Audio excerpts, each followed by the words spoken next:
그냥 있었습니다. 아니야 뭐 이렇게 아시는 걸. 선배님.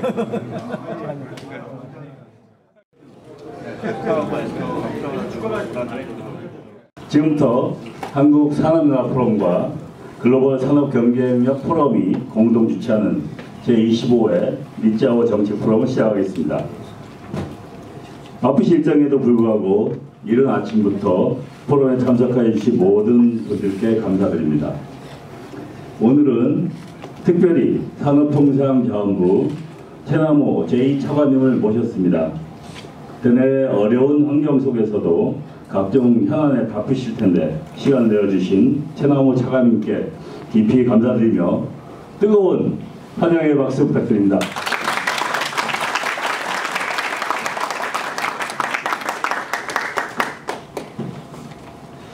그리고 오늘 저희 포럼에 처음 참석하셨습니다. 시간 관계상 이제 많은 분들은 소개를 못 드리고 딱 한 분만 소개해 올리겠습니다. 전자정보통신진흥회 박재영 상근부회장님, 전화드렸습니다.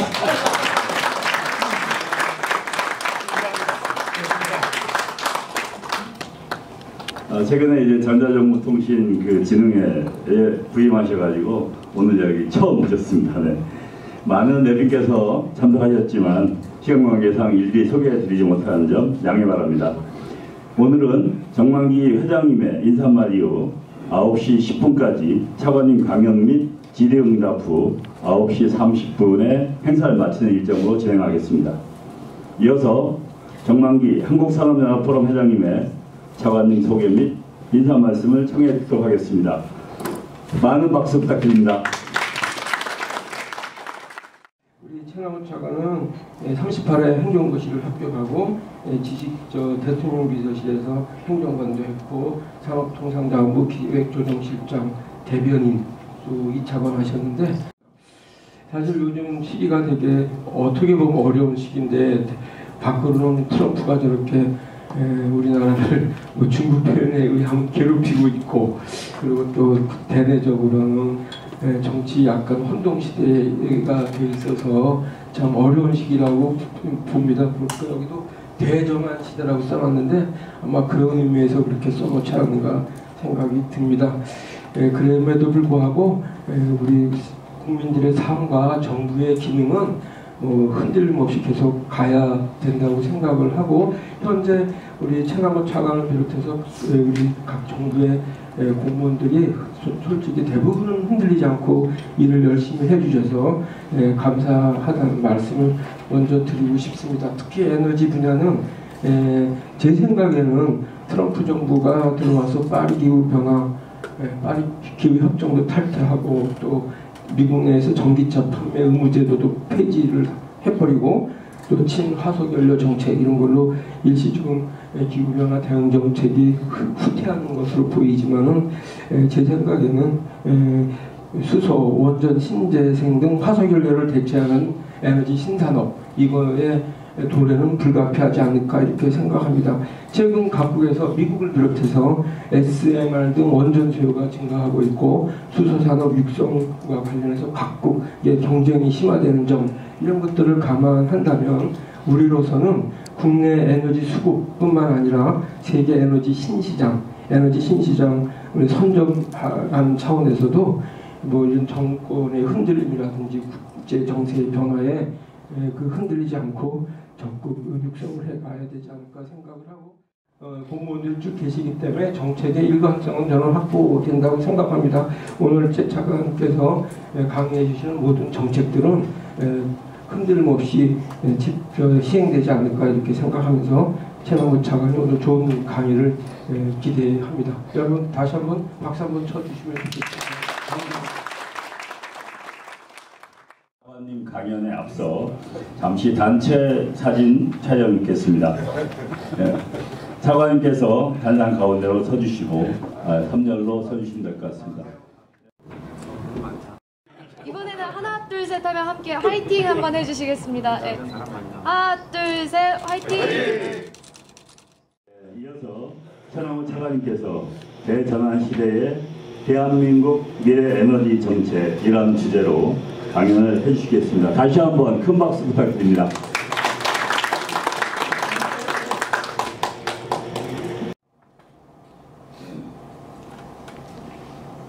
그 정책 여건 말씀을 드리면 사실은 여기는 없지만 저희 그 글로벌 트렌드가 세 가지라고 합니다. 보통 에너지 하면은 딱 요것만 기억하면 되시는데 에너지 트릴레마라고 보통 얘기를 하거든요. 그래서 여기서 나오는 탄소 중립이 이제 에너지 서스테이너빌리티라고 저희가 얘기를 하고요. 그러니까 탄소 중립 트렌드는 뭐 전 세계 다 있고, 그 다음에 또 추구하는 가치가 그 에너지 시큐리티, 그러니까 러시아 우크라이나 사태 때문에 에너지 값이 치솟고 그래가지고 유럽을 중심으로 굉장히 고생을 많이 했거든요. 그래서 그때부터 이제 에너지 안보에 대한 중요성이 높아지면서 에너지 시큐리티도 한 축을 담당을 하고 있고요.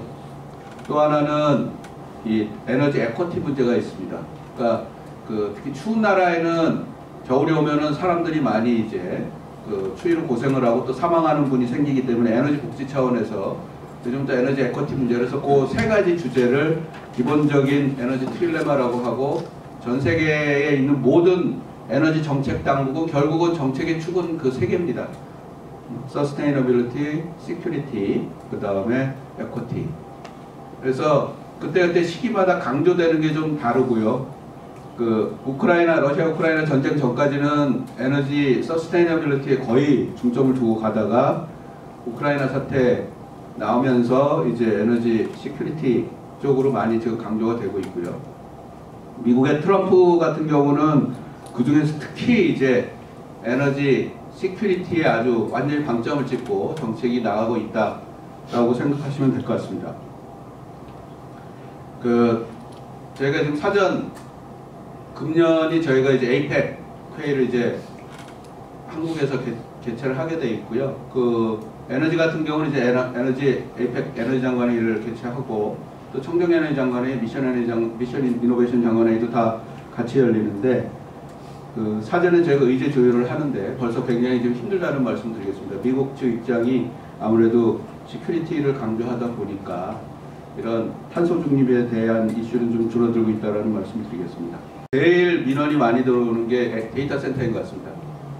수도권 데이터 센터를 다 막아버렸거든요. 그냥 막은 건 아니고 저희가 개통영향 평가 제도를 신설해서 어쨌든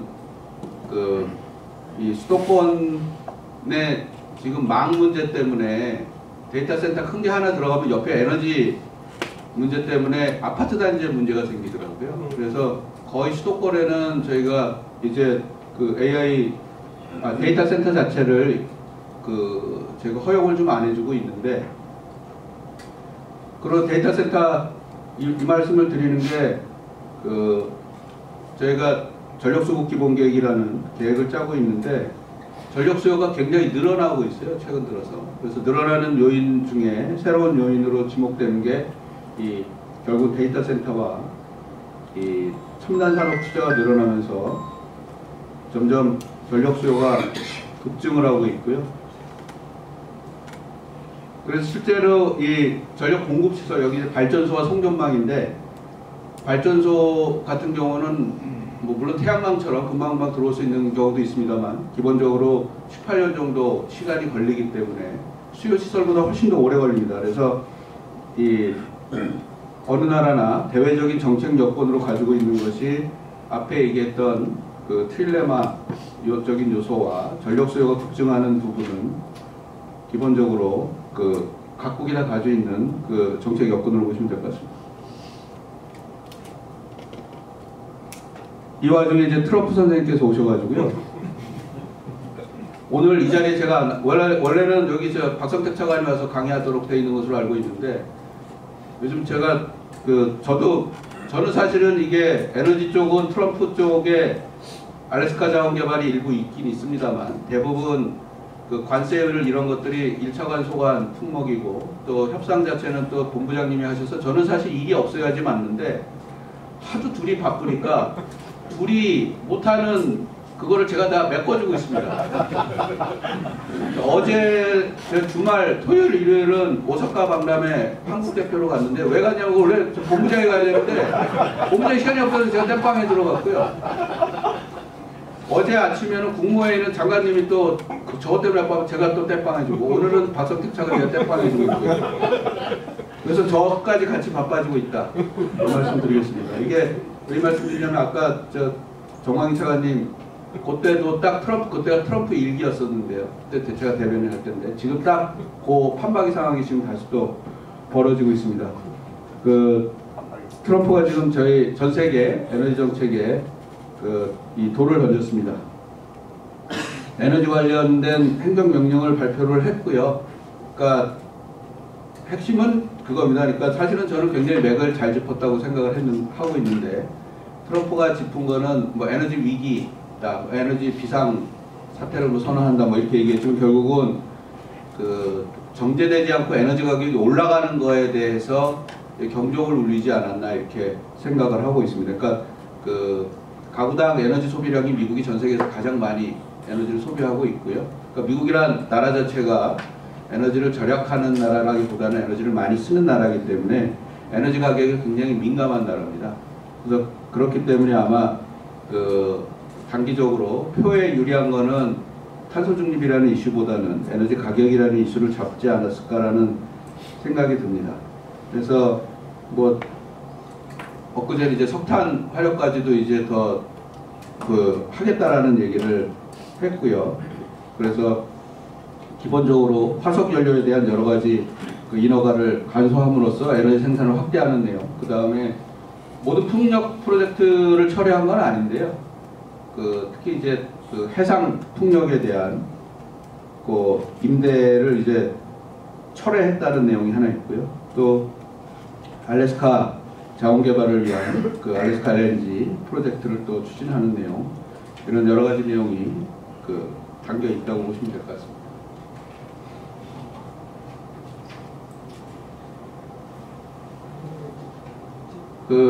개별적으로 내용을 이제 좀 본 부분이 되겠고요. 다만 이렇게 이 트럼프 행정부에서 나온 정책 때문에 또 반사이익을 얻는 부분도 있을 것 같습니다. WTI 기준으로 유가가 60불, 장중 60불 아래로까지 떨어졌고요. 그래서 물론 요인이 뭐냐, 그러니까 미국이 생산을 더 많이 하려고 했기 때문에라는 측면도 있지만 또 한 측면에서 경기가 또 침체 국면으로 가지 않냐는 우려 때문에 떨어지기도 하지만 최근 차관되고 나서 또 최근 2, 3년 사이에 WTI가 60불 밑으로 떨어진 건 처음인 것 같습니다. 장주. 그리고 LNG 나와 계시지만 LNG 스팟 가격도 최근 들어서 이제 10불 대도 간혹 보이고요. 10불, 11불까지 보입니다. 금년 겨울이 뭐 많이 춥지는 않았지만 스팟 가격 굉장히 안정적 추세를 가지고 있는 것으로 보이고요.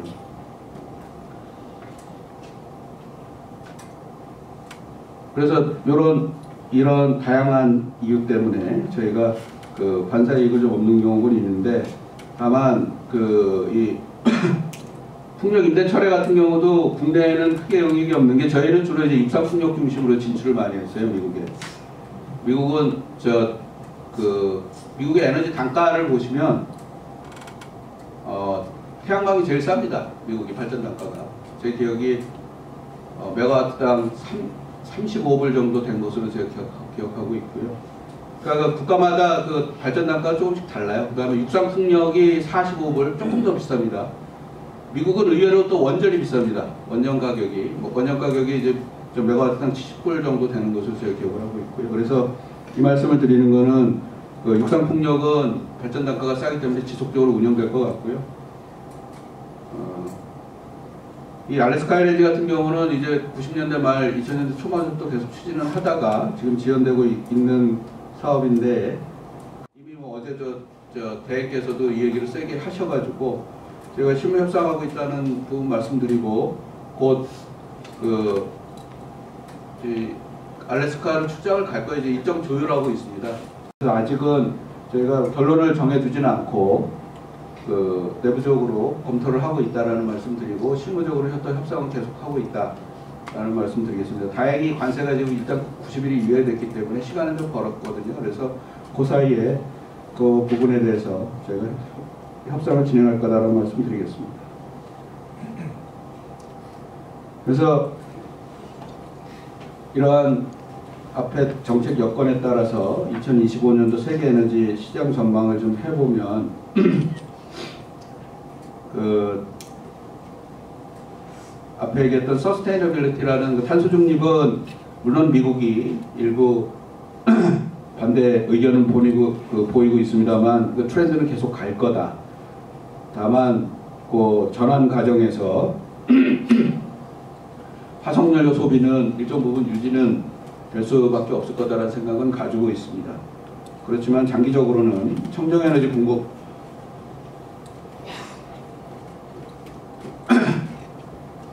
확대될 것으로 보이고요. 걱정은 이 석유가스 공급이 앞에 얘기했지만 가격이 안정적이기 때문에 이게 거의 LNG 가격을 보면은 중장기적으로 저희 쿠스네츠 장기 곡선이라고 하는데 그 경기 변동하고 거의 일치해서 갑니다. 그 얘기는 가스나 석유 가격이 떨어지면 경기가 안 좋다라고 여겨도 물론 중간 오일 쇼크나 이런 여러 가지 요인은 있었습니다만 특히 천연가스는 거의 일치해서 가고 있고요.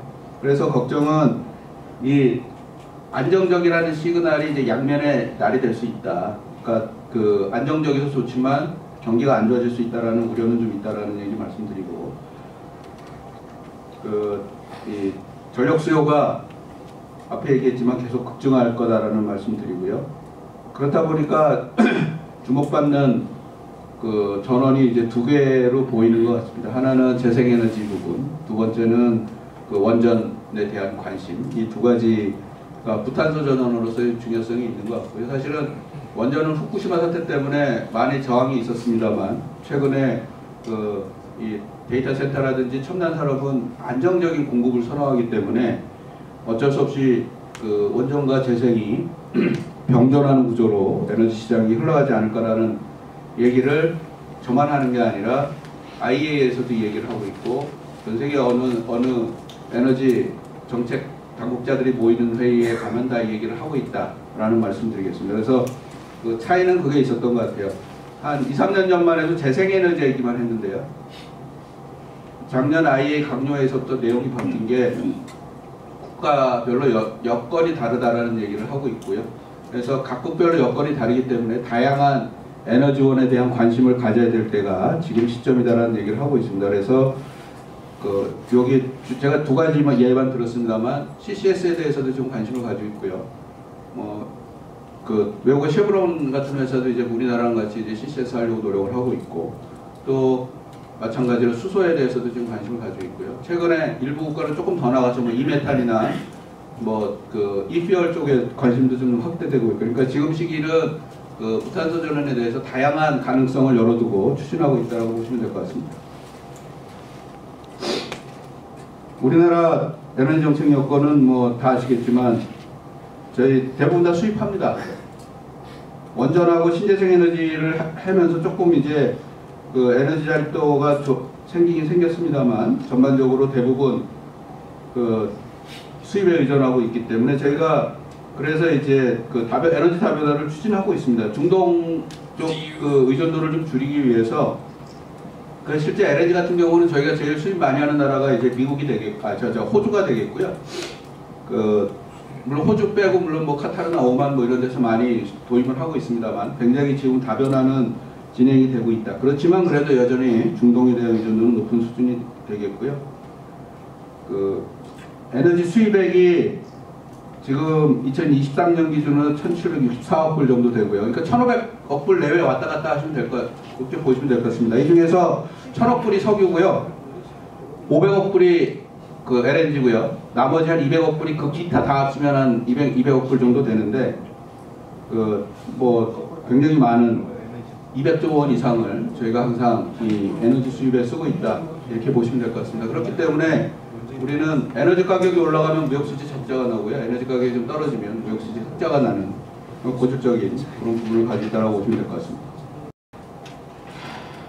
저희가 작년부터 그 정권 윤석열 대통령 오시고 나서부터 여러 가지 이제 정책을 추진을 했는데요. 크게 이제 한 4가지 정도 제가 정리를 해봤습니다. 앞에 말씀드렸듯이 러시아 우크라이나 사태 이후에 에너지 안보가 의 중요성이 커지고 또 전력에 대한 수요가 높아지면서 이 단기적으로도 재생에만 기댈 수는 없다라는 의견이 있었고요. 그래서 저희가 원전 생태계를 강화하는 내용을 추진했다는 말씀드리겠습니다. 신한울 1, 2호기 준공이 됐고요. 3, 4호기 이제 착공을 하고 있고, 또 생태가 좀 무너져서 여러 가지 일반금융 지원이라든지 이런 노력을 하면서 수출도 같이 추진을 했습니다. 그래서 이집트의 이제 설비라든지 루마니아는 이제 삼중수 설비, 또 불가리아는 현대건설이 시공업체로 들어가 있고, 체코도 이래저래 해서 거의 이제 계약을 앞두고 있다는 말씀을 드리겠습니다. 그리고 에너지 3법 중에 하나인 이제 고준위법도 얼마 전에 이제 통과를 시켜서 지금 고준위법은 이제 6개월 뒤에 3월 20 며칠 날 통과됐으니까 6개월 뒤에 이제 시행이 되는데요. 이제는 고준위 방패물 처분장 마련을 위해서도 노력을 하겠다. 이게 왜 중요하냐면 저희가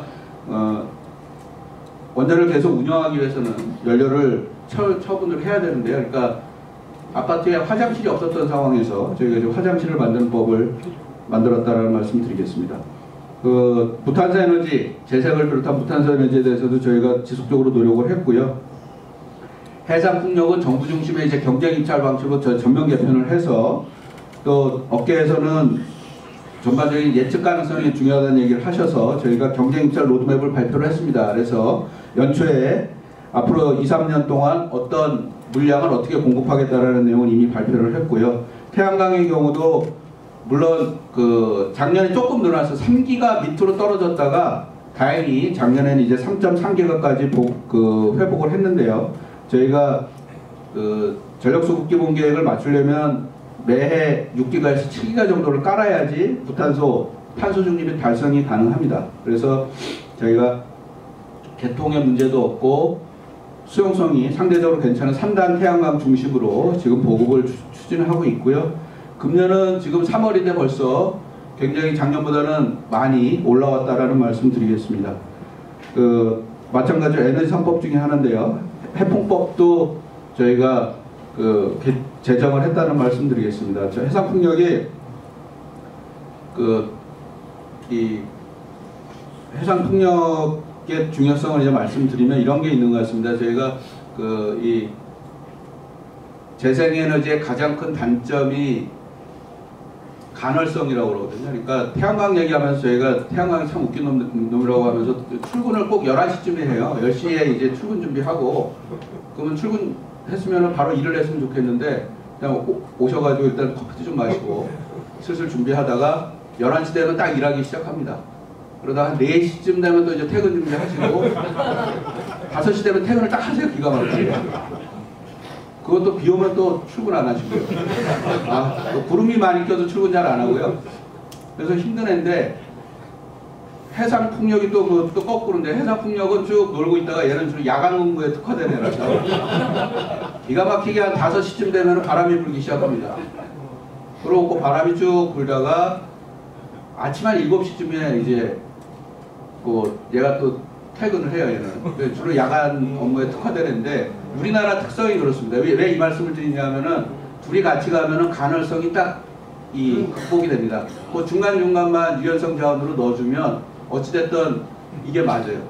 그리고 바람 부는 효율이 햇볕보다는 전반적으로 좀 좋게 나오기 때문에, 그래서 같이 가는데, 문제는 뭐였었냐면 해상풍력 해보니까 너무 인허가 기간이 길더라고요. 그래서 지금 9년 정도 된다고 하는데 실질적으로 한 11년, 12년 정도 걸립니다. 그래서 해풍법을 도입을 해서 저희는 한 3년 정도 이제 빨라질 것으로 생각을 하고 있고요. 해상풍력에 대해서 난개발의 문제를 많이 이제 거론을 해주셔서 정부 중심의 이 중앙집중식으로 질서 있는 추진을 하겠다는 말씀 드리겠습니다. 사실은 여기는 없었습니다만 저희가 내부적으로는 신재생에너지법 전면 개편안도 마련을 하고 있고요. 이미 발표했습니다만 그 RPS 제도를 없애고 이제 그 REC 제도를 없앨 계획을 가지고 있거든요. 그래서 태양광 시장도 중앙정부 중심의 경쟁입찰 제도로 전면 개편할 계획입니다. 그 수소도 저희가 그 세계 최초로 이제 청정수 입찰 시장을 개설을 했고 또 수소 특화 단지도 지정을 하면서 청정수 인증제도 시행을 했습니다. 그러니까 그 전원별로 이렇게 무탄소 에너지에 대해서도 다 추진을 했다는 말씀 드리고요. 그 보시면은 그 이 무탄소 전원이 도입 그 초기에는 이제 민간 정부 중심으로 가다가 민간으로 갔다가 다시 또 정부 중심의 제도로 지금 변환되고 있다는 말씀 드리겠습니다. 요즘은 발전소보다도 그 이 송전망이 더 문제인데요. 밀양 사태 이후로 전반적으로 이 송전망 건설이 많이 지연이 됐습니다. 그래서 얼마 전에 제가 저 신탕정 당진에서 들어오는 그 송전망 준공식 갔다 왔는데요. 그거가 2004년도에 시작을 했던 송전망인데 뭐 이제 아산 탕정까지 들어가는 건데 그거 하는데 21년 걸렸습니다. 그러니까 그 요즘 송전망 그러니까 아마 그런 것 같습니다. 발전소는 들어오면 일단 발주법에 따라서 지원도 받고 막 그런데 송전망은 딱히 이제 도와주는 게 없다 보니까 그런 문제도 있고 또 여러 가지 또 괴담도 있었고요. 그러다 보니까 이제 그 이 전력망 송전탑 구축하는데 너무 시간이 걸려요. 그래서 제가 모든 그래서 송주법이라고 별도 법을 만들었습니다만 그래도 시간이 좀 많이 걸려서 저희가 최소한 3, 4, 5kV 중에서 기간전력망에 대해서는 좀 정부가 속도를 빨리 하겠다는 차원에서 국가기관 전력 확충 특별법을 제안을 했고 추진하다가 드디어 금년 2월에 국회에서 통과됐다는 말씀 드리겠습니다. 그래서 이것도 그 특별법이 들어서면 한 3년 정도 좀 기간이 줄어들 것 같습니다. 에너지 안보와 관련해서는 저희가 이제 에너지 안보 특별법을 제정을 했고요. 그래서 여러 가지 이제 안정적인 자원 확보 기반을 마련을 하고 있다는 말씀 드리겠습니다.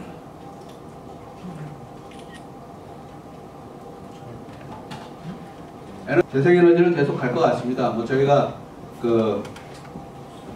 그러니까 국제 트렌드가 있고 또 사실은 이 재생에너지에 국내 기업이 많이 들어가 있어요. 그래서 산업 차원에서도 추진을 합니다.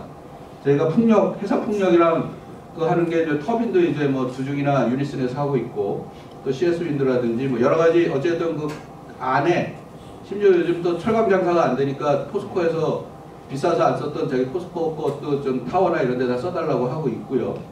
그래서 기본적으로 기자재 많이 들어가기 때문에 다만 이제 전력 단가는 좀 비싸지만 거기 있는 기자재가 거꾸로 또 우리 산업체를 통해서 환류가 되는 구조가 되니까 저희가 울산에 이제 부유식도 처음으로 추진하는데 그것도 왜 시작을 했냐면 그 부유식에 들어가는 부유체 대부분을 국내 조선기자재 업체들이 많이 납품을 합니다.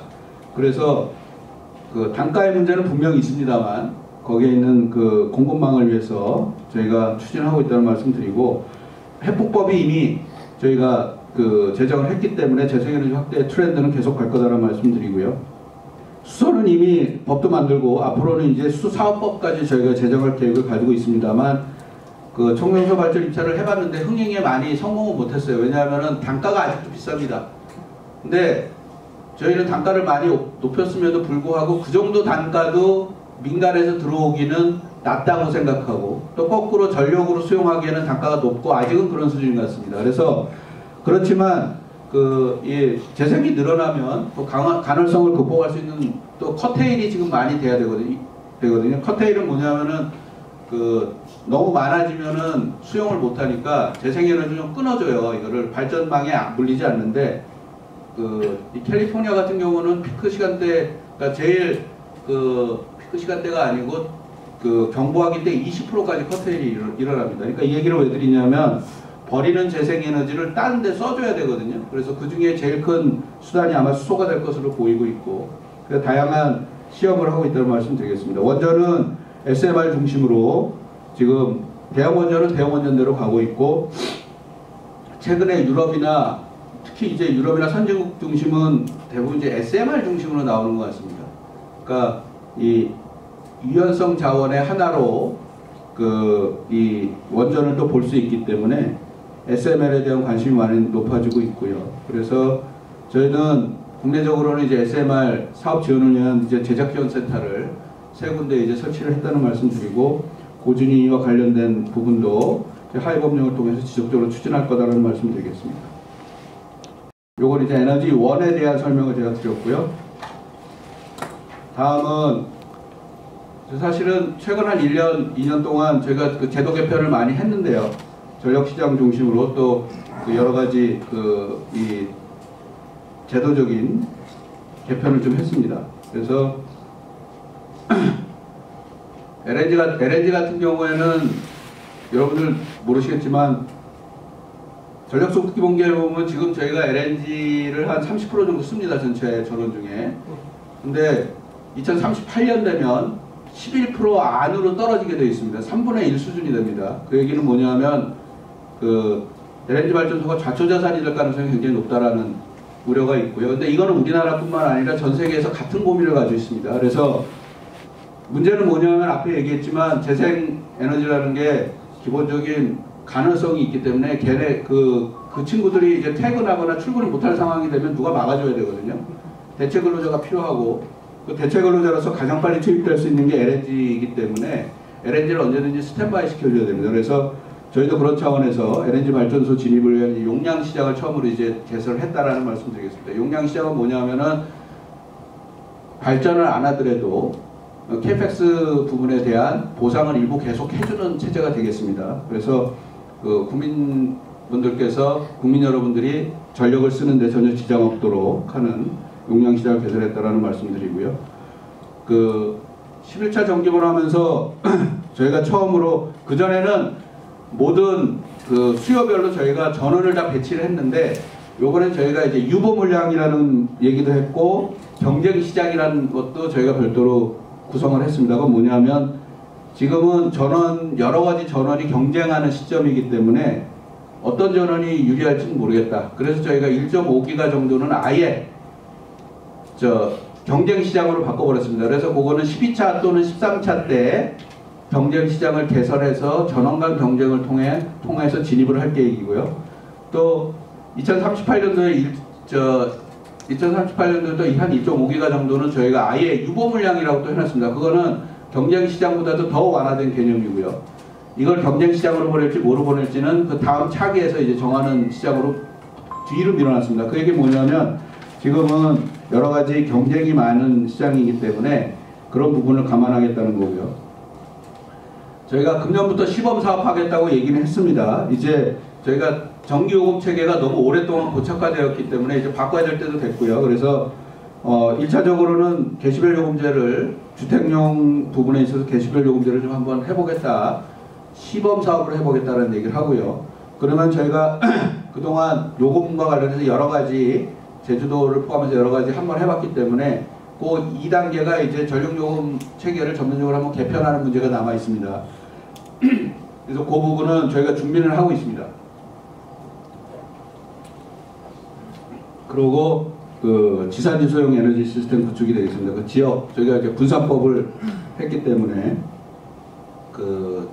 분사법과 여기 계신 분들은 대부분 이제 수도권이라서 혜택을 못 받을 것 같습니다만, 우리는 망이 하나입니다만 피크 때 해보니까 망이 분리되는 효과가 있습니다. 지금 문제 발전소는 다 지방에 있는데 수요처는 다 수도권에 있거든요. 그러다 보니까 지방에 계신 분들이 좀 불만이 많이 있습니다. 그래서 저희가 이런 걸 감안해서 좀 지역에는 좀 요금을 좀 싸게 해주고 수도권 부분은 좀 요금을 올려야 되는 게 아니냐라는 논리가 있습니다. 그래서 이거는 그러면은 어떻게 할 거냐에 대해서 고민을 많이 가지고 있습니다. 왜냐하면 수도권이라고 다 똑같은 수도권이 아니더라고요. 예를 들어서 인천 같은 경우는 우린 영흥 화력이 있는데 왜 우리는 왜 수도권에 들어갑니까? 뭐 이런 불만도 있고요. 그럼 저희는 또 그러죠. 영흥 화력은 인천에 공급되는 게 아니라 다른 수도권에 공급됩니다. 이렇게 얘기는 합니다만, 그래도 이제 억울한 측면이 분명히 있고요. 또 같은 수도권이지만 또 성장 억제 권역, 환경보존구역, 가평이나 양평 같은 경우도 또 올려야 됩니까? 뭐 이런 문제도 있을 수 있고. 또 하다 보니까 또 이상한 지역이 또 툭 튀어나옵니다. 이제 충북, 전북 이런 데는 또 발전소는 없습니다. 자립률은 떨어지는데 또 지방인데 근데 또 그런 지역은 가만 보니까 또 송전망은 무지하게 많이 들어갑니다. 그러면은 이런 데는 또 어떻게 처리할 건지. 그래서 그 지역별 요금제를 도입할 때까지는 여러 가지 고려할 사항이 굉장히 많기 때문에, 다만 그 망분리 효과가 있기 때문에 그 도매 시장부터 지역별 가격제를 한번 그 시범 사업을 한번 해보겠다라는 말씀을 드리는 거고요. 그 분산 특구가 이제 지정되기 때문에 분산 특구에서는 그 지역 내 판매를 허용하는 그런 특구도 지정하겠다는 말씀을 드리겠습니다. ESS를 저희가 그 11차 정기본에서 23.5기가를 38년까지 저희가 도입하겠다고 되어 있고요. 일부는 한전이 도입합니다만 대부분은 배터리 ES 장주기 ESS의 그 배터리 배스를 중앙계약 시장을 개설할 계획입니다. 저희가 그 시범 사업을 해봤고요. 제주도에서 LG 엔솔이 입찰을 받아서 했습니다. 그랬더니 어쨌든 돌아갑니다. 그래서 그것도 결국 민간이 가격 아비트리지가 크지는 않습니다만 경보하기 때 또 그 피크 때는 또 시간대별 요금 차이가 좀 있으니까 그걸 감안해서 ESS 중앙계약 시장을 통해서 추진하겠다는 말씀드리고요. 요즘 아시겠지만 그 중전기기 업체들이 굉장히 그 수출 많이 하고 또 주가도 제일 많이 올랐습니다. LS산전을 포함해서 뭐 효성 다 주가가 한 3년 전 대비 한 10배 이상 더 올랐고요. 이게 실제로 그 업체들이 지금 수출을 많이 하고 있고, 그래서 저희가 얼마 전에 이제 K그리드 수출 동력화를 위한 대책도 만들고 했는데요. 그래서 앞으로는 이 단순히 이제 발전소 건설뿐만 아니라 송배전 거기다가 여러 가지 그 변전소까지 통합한 이런 통합 수출 패키지 모델이 들어갈 것으로 생각을 하고 있고, 우크라이나 그 전후 재건 사업이 생기기만 하면 우리는 이제 앞장서서 들어갈 거다. 그리고 여러 가지 신도시 건설 관련된 부분도 추진할 거다라는 내용이 되겠습니다. 두 번째는 이 첨단 산업 또 AI 같은 지금 우리나라는 사실은 AI 전용 데이터 센터는 아직 없습니다. 왜냐하면 AI 수요가 크지 않기 때문에 지금 제일 큰 게 세종시에 있는 네이버가 쓰는 각세종으로 기억하고 있고 한 170메가 정도 되는 것으로 제가 기억을 하고 있습니다. 근데 앞으로는 이 AI가 더 확산되면 전반적인 그 전기화 수요가 더 늘어날 것으로 생각을 하고 있고요. 그래서 이 부분은 우리나라가 가지고 있는 장점을 통해서 또 수출 시장으로 갈 수 있다라는 얘기가 되겠고요. 마지막은 또 국가 간 장거리 송전망 구축 시장이 되겠는데요. 결국은 이 발전원과 수요처 간에 다 어디나 거리가 좀 있을 수 있고, 또 그렇기 때문에 거꾸로 앞에 얘기했지만 전력 수요는 늘어가고 있어서 어느 나라나 송전망에 대한 수요가 굉장히 많이 늘어나고 있습니다. 근데 저희가 이제 HVDC를 깔고 있고요. 500kV짜리. 또 보고가 끝나면 이제 해저로 서해안에 또 들어갈 거고요. 그래서 이런 여러 가지 것을 감안해서 송전망 시장도 분명히 커질 것으로 생각을 해서 저희가 이제 그 수출의 중점 방향 중에 하나로 이 송전망 부분에 대해서도 중점적으로 수출 동력화하겠다는 내용이 되겠습니다.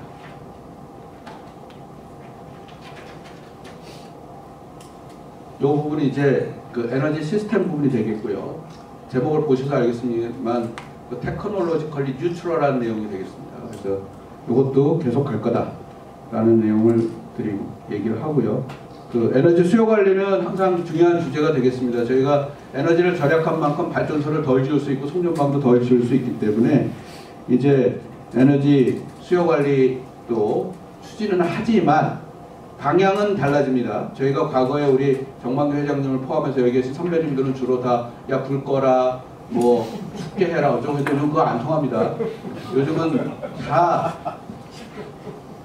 따뜻하게 지내야 되고 시원하게 지내야 되고 젊은 친구들 그렇게 하면 혼납니다. 그래서 그 시대 변화를 반영을 해야 된다. 그래서 거꾸로 저희는 결국 그 기술 개발을 통해서 1등급 제품 많이 하고 또 개인적으로 이제 에너지 마이데이터를 도입을 합니다. 저희가 얼마 전에 그 삼성 휴대폰하고도 MOU를 체결을 했고요. 이제 휴대폰에 앱 다운 받으면 저희가 실시간으로 얼마 에너지 쓰고 있는지 전략할 수 있는 게 뭔지 다 보이고요. 그걸 통해서 더군다나 요즘은 이제 맞벌이 부부가 많은 상황이기 때문에 그 집을 비우는 시점에 얼마큼 전력을 절감할 수 있느냐가 굉장히 중요할 것 같고요. 거꾸로 또 이 전략도 중요하지만 피크 분산이라고 그러는데요. 그러니까 그 산업체에서 보통 요즘 피크 한 오후 5시쯤에 피크가 나옵니다. 왜냐하면은 낮 시간대 태양광이 많이 들어가서 발전소가 제일 많이 돌아간 때가 오후 5시입니다.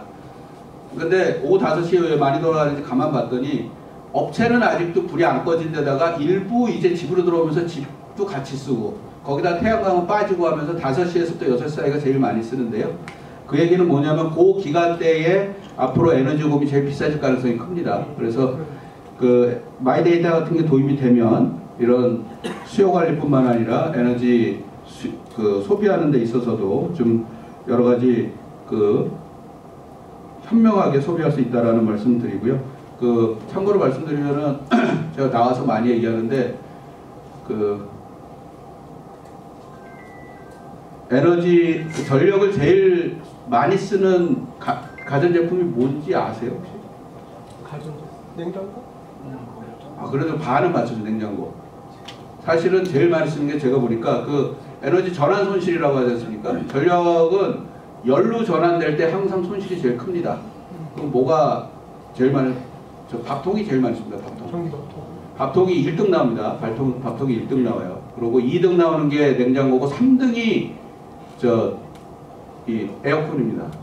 왜 이 말씀 드리냐면은 그 여러분들께서 본 쓰지 마시고요.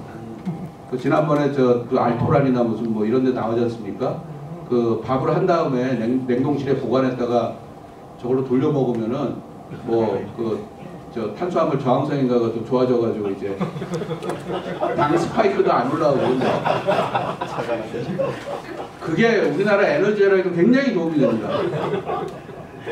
계산을 해봤더니 그 밥통 기능 쓰지 않으시고 밥솥으로만 쓰시고 냉장고에 보관했다가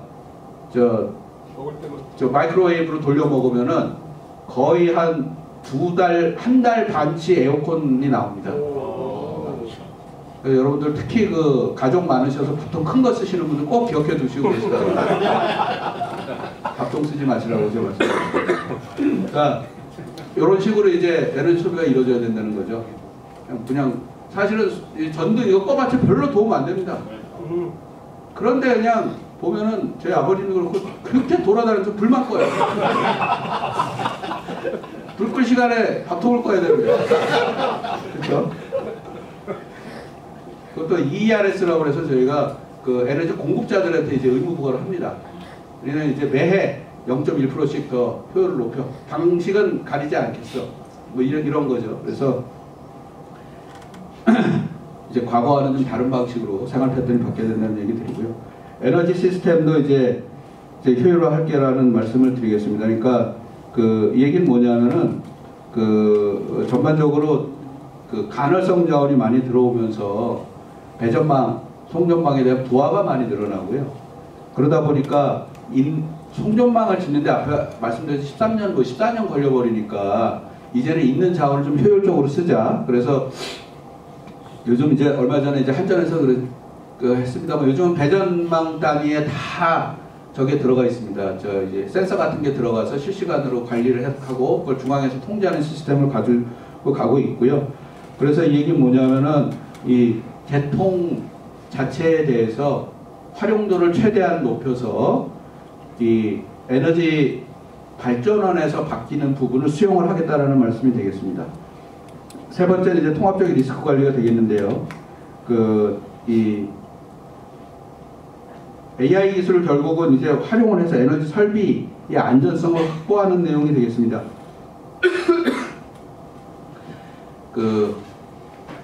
우리나라에서 드론, 여기 아까 항공 쪽도 계셔서 말씀드리는데 드론 산업이 참 힘든데 과거에 저희가 이 경계감시용 드론 중에 이 송전망이 단락이 일어났다든지 아니면은 전봇대에서 선이 끊어지는 경우를 감시한다고 이제 그 감시용 드론을 개발한 적이 있습니다. 그게 우리나라에서 나온 드론 중에 대당 단가가 제일 비쌌던 건데 3천만 원에서 이제 5천만 원 정도 됐었고요. 그거를 이제 한 300대 정도 한전에서 판매를 목표로 이제 개발을 했는데 그때 실패했습니다. 왜 실패했냐면은 성능은 잘 나왔는데 한전에서 안 사겠대요. 그래서 왜 안 사냐 그랬더니 저희가 이제 그 단락 감시용 직원이 그 지점마다 한 8명씩 있는데 그 사람들 전화 배치할 수도 없고 그럼 드론 하면은 그 사람 갖다 자를 수도 없고 인건비는 절감이 안 되는데 드론 비용만 들어간다. 좀 기다려달라. 이런 얘기를 했는데 드디어 때가 왔습니다. 지금 이제 그게 다 이제 송전탑에 올라가는 사람들이 없어졌습니다. 안 하겠대요. 그러면서 점점 사람이 줄어들고 있어서 이제는 드론하고 로봇하고 AI 기술을 활용할 수 있는 그 시점에 들어왔고 그 경제활동 인구가 줄어들면서요. 조금 이제 고온 송전 관련된 부분에 대해서 사람이 줄어들고 있다. 우리나라에서 알바 중에 제일 비싼 알바가 그 송전탑에 올라가서 3, 4, 5kV 그 까는 알바가 인터넷에는 뭐 일단 뭐 80만원 받았네, 90만원 받았네 얘기 나오는데 내가 실제 확인해 보니까 연장 근로까지 하면 한 50만원 정도 받는다고 그러더라고요. 그래도 사람이 없었습니다.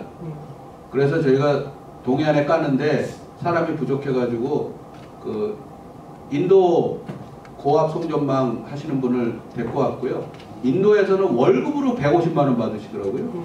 우리는 일당이 50만원. 근데 일이 고대됩니다. 알바 중에 그 상하차 택배보다 그게 더 힘들답니다.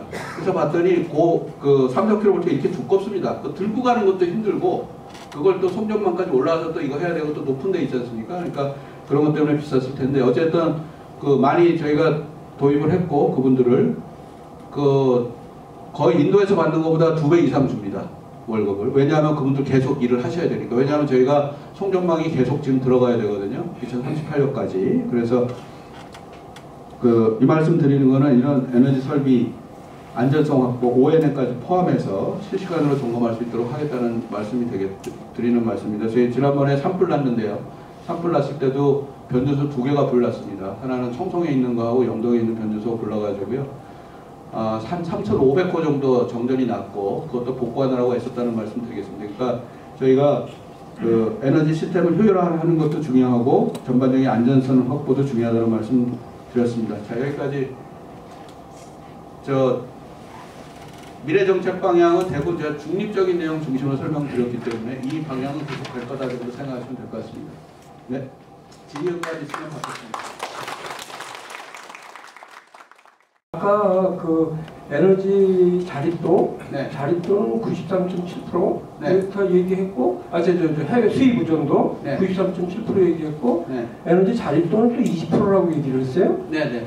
그리고 이제 수입의 비중은 전체 차지하는 게 27.4%라는데 이제 저 그냥 상식적으로 생각할 때는 수입 의존도가 93.9%면 네. 자립도는 뭐 6.9% 돼야 되는 거 아닌가? 그런 생각이 드는데 수입 의존도는 1차 에너지원 1차 에너지원. 네. 네. 에너지 자립도는 그 1차 말고 그 윗단계에서 2단계, 예. 2차 전기 이런 거. 네. 오케이, 그걸 좀 정확히 알고 싶어. 항상 저희 자동차 산업 이만큼 또 성장하는데 제일 큰 역할을 해주신 거 늘 네. 마음에 가지고 있어요. 아직도 부품업체 분들한테 고맙다는 얘기 드립니다. 예, 오늘 뭐 주제가 에너지지만 사실 자동차 산업하고 너무나 이게 밀접한 관계가 있고 저희들 뭐 쓰는 에너지원도 그렇고 저희들 공장 수천 개가 가동할 때 들어가는 것도 그렇고. 네. 근데 최근에 이제 제가 더 걱정되고 있는 게 갑자기 이제 트럼프 이제 시대가 도입을 하면서 네. 상호 관세, 개별 관세 때문에 저희 좀 아주 혼나고 있습니다. 네. 근데 이제 다행히 상호 관세에서는 이제 또 중복은 안 된다. 한숨 돌린 상황에서 네. 개별 관세 25% 때문에 저희들이 또 정부에 또 요청도 하고 해가지고 화답해 주셔서 뭐 감사드립니다만은 그것이 뭐 근본적인 해결책은 아니고 정말로 25%가 계속 갈 때는 이거 좀 심각한 문제거든요. 네. 예, 그럼 이제 지금부터는 어떻든 이걸 낮추는 수밖에 없는데 네. 상호 관세가 91 정도가 유예됐다고 해서 오히려 지금 개별 관세가 또 뒤로 후순위로 밀릴 상황이 생기는데 저희들 자동차 부품이라든지 일부 산업이 개별 관세로 25% 맞는 걸 어떻게든 유예 내지는 감면 받을 수 있는 그런 노력을 해주시고 저희들 옆에서 최대한 좀 응원하고 협력하도록 하겠습니다. 네. 그리고 두 번째는 아까 말씀드린 대로 저희들 뭐 지난번에 이제 발표한 거에는 저희들 생태계 지원해서 이제 발표를 해주셨는데 뭐 용어가 적절하다고 생각을 합니다. 뭐 관세 대응이라는 말보다는. 근데 사실 이 많은 업체들이 지금 이제 견뎌내려면은 전기차 캐즘도 있는데 갑자기 또 트럼프가 들어서면서 일부 화석 원료도 쓴다 이렇게 하기 때문에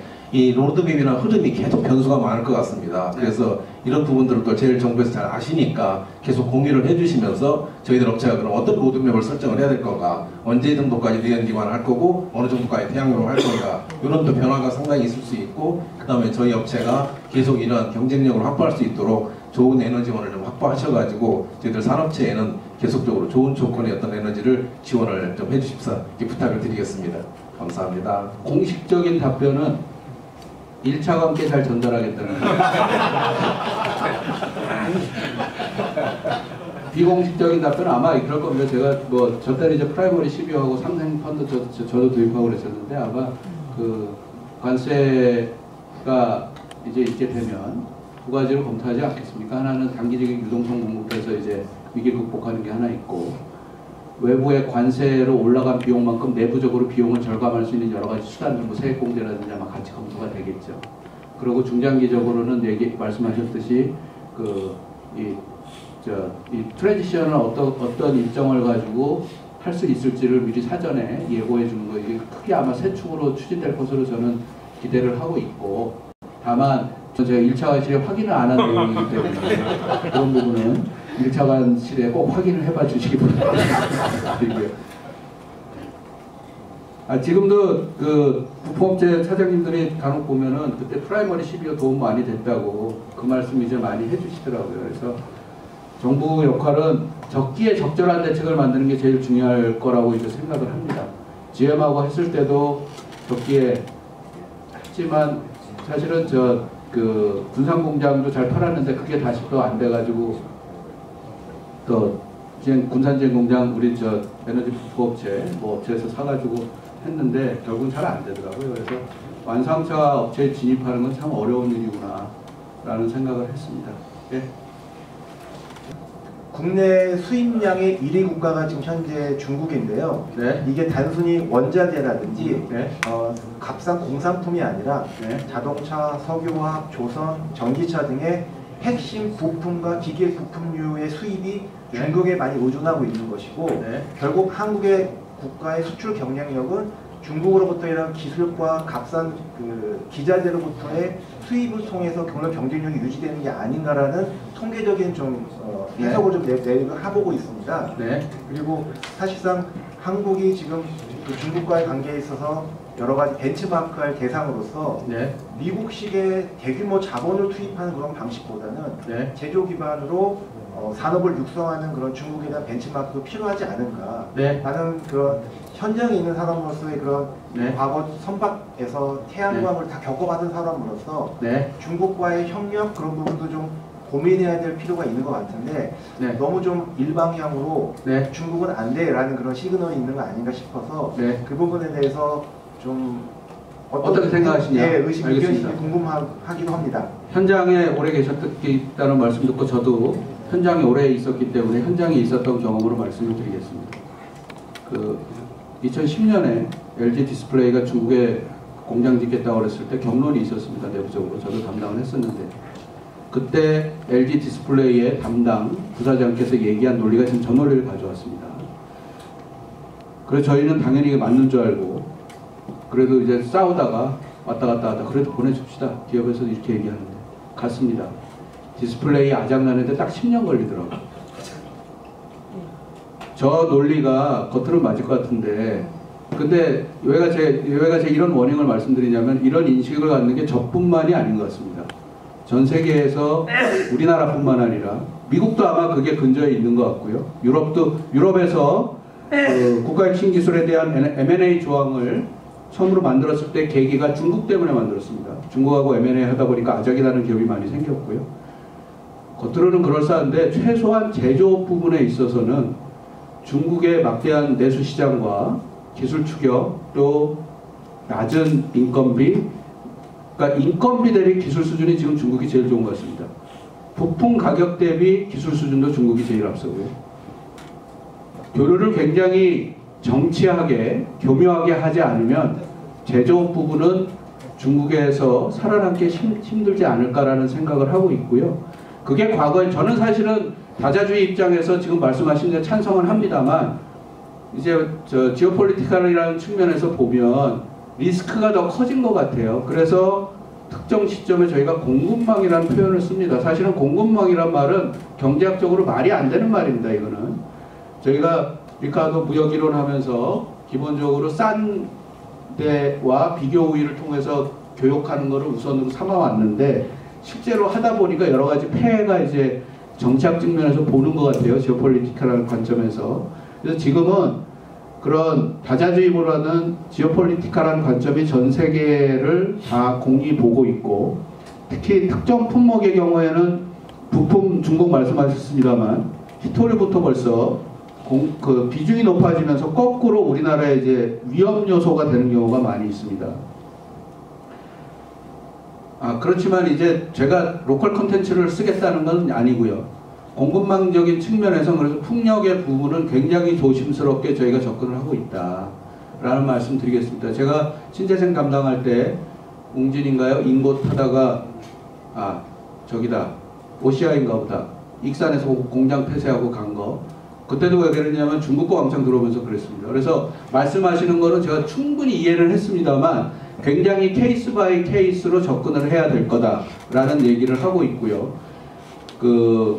지금 말씀하신 거의 어폐가 뭐냐면 M&A 어쩌고 하지만 기술적인 측면에서 중국을 M&A 하는 거는 저는 생각할 수는 없을 거다라고 생각을 하고, 대부분 값싼 비용 때문에 아마 중국이랑 M&A 하는 것으로 저는 알고 있고, 그게 과연 우리나라 국내 생태계에 어떤 영향을 미칠까에 대해서 저희는 이제 고민을 하고 있다라는 말씀 드리고요. 에너지 산업은 다른 산업과 다르다는 말씀 드리겠습니다. 왜냐? 에너지는 제로성 게임입니다. 국내에 쓰는 에너지 총량이 정해져 있고요. 그 에너지 총량이 전환이 일어나는 거지 새로운 플러스성은 아니라는 사실. 그리고 그 비용은 누가 부담하냐? 여기 계신 기업분들, 국민들이 부담합니다. 어떤 형태로? 정교금이라는 형태로. 그렇기 때문에 그러면 그 부담은 국민들한테 가는데 우리가 이거를 비용 전가를 어떻게 해야 되는지에 대해서는 굉장히 정밀하게 봐야 되고 공급망 측면에서 봐야 되는 것이 국가의 책무라고 생각을 합니다. 너무 세게 말씀드려서 죄송한데, 그렇지만 기자님들 계시지만 로컬 콘텐츠를 말씀드리는 건 아니라는 사실, 그리고 공급망 측면에서 접근을 한다. 아마 실망스러운 답변이겠지만 그렇게 대변을 하겠다라는 말씀드리고, 이거는 제 후임 차관이 와도 계속 그렇게 하라고 제가 얘기할 거고, 그 후임의 후임이 와도 계속 그렇게 할 거라는 말씀 드리겠습니다. 예, 우리 항공 아까 말씀하셨으니까 저는 사단법의 항공정책연구소 여장 정대성입니다. 우리 차관님 반가운 걸 오늘 아침에 이렇게 뵙게 돼서 정말 반갑고, 손에 잘 잡히지 않는 에너지 정책을 아주 쉽게 설명해 주셔서 감사합니다. 저는 항공을 한 입장에서 항공도 어떻게 보면 에너지 정책하고도 간접적으로 또 연관이 있겠구나 싶고, 또 차관님이 과거에 항공하시고 들어온 자동차까지 하셨으니까 질문 하나 드리고 싶습니다. 아까 보니까 우리 배터리 ESS 해가지고 한 줄 쫙 나왔는데, 배터리는 어떻게 되는지 궁금한데, 제가 작년에 경희대에서 UAM 미래 모빌리티 강의를 하면서 자료를 준비하면서 보니까 우리나라가 2020년부터 3년 동안 2020년도에는 우리나라의 배터리가 글로벌리 세계 1위더라고요. 근데 매년 지나갈 때마다 우리나라는 5%씩 줄어들고, 그 다음에 일본 같은 경우는 그 당시 2020년도에 2등이었는데 10%씩 줄어들고, 그래서 합쳐가지고 15%가 전부 중국으로 갔더라고요. 그래서 2023년도에는 중국의 글로벌 마켓 쉐어가 60%가 넘게 되고, 그게 아마 중국의 전기자동차의 지원 정책 때문에 그런 것 같은데, 아까 말씀하시는 미래 모빌리티, 항공, 드론, 결국은 이게 어떻게 보면 결이 좀 다를 수도 있지만 에너지 정책하고도 관계가 있다고 보는데, 2차 전지 배터리에 대해서는 어떻게 생각하시는지 그게 궁금해서 말씀드리고, 참고로 얼마 전에 우리 같이 옛날 수련 헬기 사업했던 에어버스 헬리콥터에서 미래 모빌리티 UAM 사업을 하다가 접었습니다. 그 접은 이유가 배터리 때문에 접었어요. 배터리 기술이 못 따라가니까 도저히 이게 시내에서 돌아다니는데 결국 배터리가 없으면 추락하고 사고 위험이 크기 때문에 그걸 포즈 홀딩한다라고 불과 한 달 전에 어나운스를 했거든요. 그래서 우리나라의 배터리 정책이 어떻게 되는지, 중국을 어떻게 극복할 것인지 그것 좀 궁금해서요. 말씀해 주십시오. 지금 분명히 캐제음으로 저도 생각을 하고 있고, 저 NCN 계열은 어제 제가 물어보니까 저때 이제 8 하나하나 이제 시작이 아니라 거의 8 하나하나 이제 시장에 나와가지고 그게 중심이 되는데 지금 9반반 쓴다고 그러더라고요. 그러니까 그만큼 이제 기술도 빨라지고 있는데 이 와중에 캐즘 생기면서 인산철계가 가격이 싸거든요. 그러니까 그게 장악을 하고 있는 거고요. 배터리 통계는 사실 굉장히 이 안에 무슨 일이 있냐면요. 배터리 시장이 어떻게 되어 있냐 하면 우리나라 배터리 3사는 주로 국내에 공급하면서 벤츠나 폭스바겐에 계약하는 물량이 나가는 거고요. 일본의 파나소닉은 일본 도요타, 혼다에 들어가는 전기자동차 계약을 하면서 나머지 부분은 뭐 벤츠나 이렇게 나가고 있고요.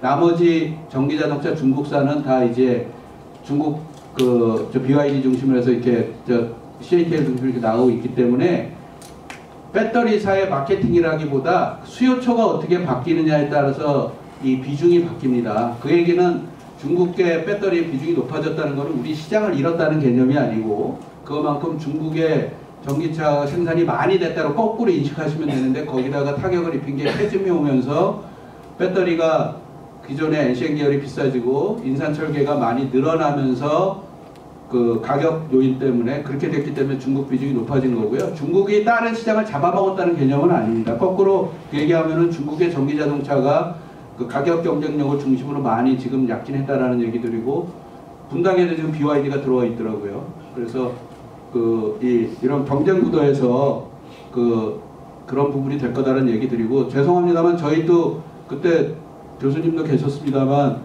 드론이나 특히 드론에는 배터리가 쓰이는 게 한계가 있다라고 저희가 다 그때 생각을 했습니다. 배터리 자체가 무게가 많이 나와가지고 항공은 뭘 싣고 날아다녀야 되는데 그거의 절반을 배터리가 차지할 수는 없을 것으로 저희는 봤거든요. 그래서 아마 그때도 그래서 하이브리드로 가네 뭐 그런 얘기 했던 것을 기억하고 있고 조금 무게가 덜 나가는 수소를 쓰면 어떻겠냐까지 얘기가 나왔습니다만 조금은 더 시간이 걸리지 않을까. 결국은 그 와중에 이제 SAF 청정 항공유 시장으로 지금 또 이쪽도 바뀌고 있기 때문에 아마 드론도 궁극적으로는 하이브리드 계열의 일부 전기를 쓰면서 배터리를 쓰면서 보조 동력으로 배터리 쓰면서 항공유 청정 항공유로 가지 않을까라는 생각은 개인적으로는 하고 있습니다. 그래서 이 말씀을 드리는 거는 전환 과정에서 저희도 23.5기가 ESS라는 걸 많이 두고 있고 지금 국내 배터리 업계도 미국이나 ESS 시장 쪽으로 일단은 뭘 넘기려고 지금 가고 있다라는 말씀을 드리고요. 결국 배터리 시장은 시간의 문제지 갈 거다라는 게 지금 대부분 전문가들의 견해인 것으로 알고 있습니다. 그래서 지금 여기 배터리 업체는 안 나와 있는 것으로 알고 있는데요. 배터리 하시는 분들 조금만 참으시면 다시 도약할 수 있을 것으로 생각을 합니다. 이상 마치는 걸로 하겠습니다. 네. 한마디만 저 다 잊어버리셔도 되는데요. 밥통만 오늘 기억합니다.